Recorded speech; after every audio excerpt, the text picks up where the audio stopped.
Picture this, a chill, foggy night in Victorian London. Gas lamps flare weakly against thick fog, streets eerily quiet, save for footsteps quickened by fear. Every shadow, every rustling sound seems a threat. To the inhabitants of Whitechapel, that fear is not paranoia, it's real. One man came out of the darkest, and his name was to be inhaled among pages of history books as a monster, one of the most notorious and blood-curdling monsters that would have set foot upon this earth. Jack the Ripper. It is the year 1888. The industrial age has brought London into life just, but that would not explain every corner and nook of this fine city. This crowded, grimy district on the east end of Whitechapel saw poverty bestow its worst on living standards. And for so many in the area, the only respite that would possibly get them from this hellhole was the selling of their bodies. Bleak, it was about to get a great deal worse. In a couple of months, the bodies of women began to appear, one more grotesque than the last, with their throats slashed deep into their necks, as if the killer wants them never to have spoken again. And that is far from all. He mutilates their bodies in ways too horrific to go into detail over. This is not murder, this is a statement. The story doesn't go away, and headlines scream of a monster loose in the streets. This killer, soon to be named Jack the Ripper, became an obsession of the city. The people want answers, and none come. Despite the best efforts of Scotland Yard, along with even amateur sleuths, Jack remains a ghost, perfect in killings and precision, who kills with perfection, sending a chill into the soul of all. Now let's just set that in perspective.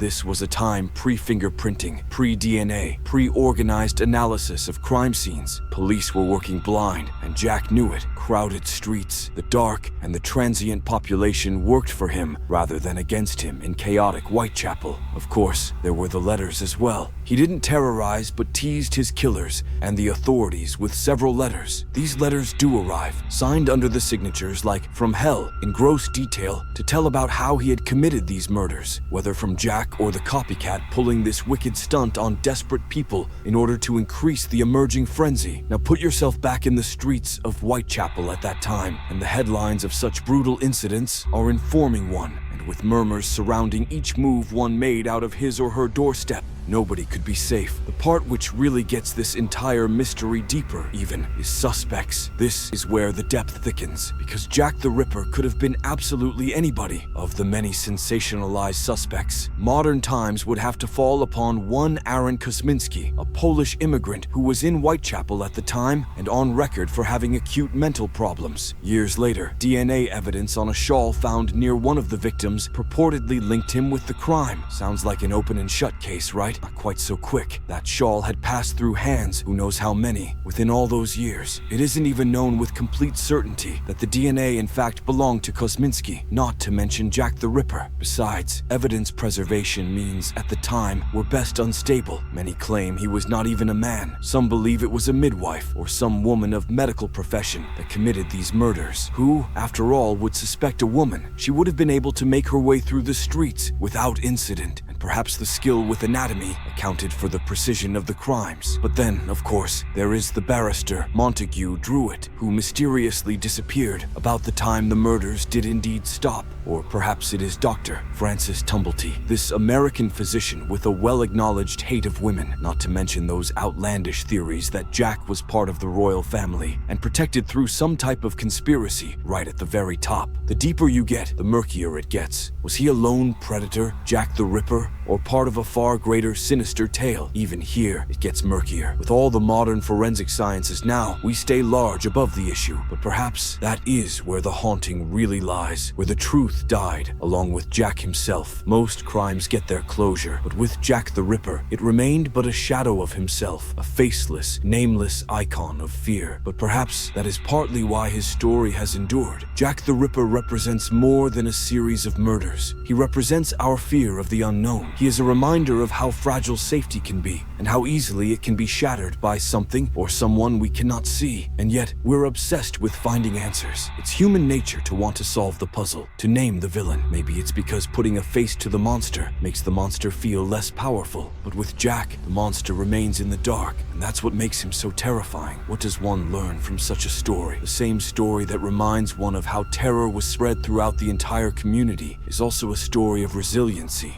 However much the months of terror shook these areas, life in Whitechapel seemed unabated. These were ways to live even in unspeakable horror, and perhaps most of all, this may be a lesson to be learnt therein. The back may indeed hide the past, but its reverberations are yet to be with us. Tales such as that of Jack the Ripper are but a memory of the misdeed, not an account of the people and the fear questions which thus have come upon our minds to date. Now I'd like to hear from you. What do you think, in your opinion, was Jack the Ripper Aaron Kosminski, or is there another theory that convinces you? Why do you think his story still keeps our attention after more than a century? Let me know what you think in the comment section below. And if this video sends chills down your spine or opens up any new perspective of history for you, like it and share with every other history mystery lover. Hit that notification bell and subscribe to the channel for joining me on more journeys into the darkest corners of history. Thanks for watching. Remember, the past is not a story, it's a lesson. Till next time, stay curious, stay safe,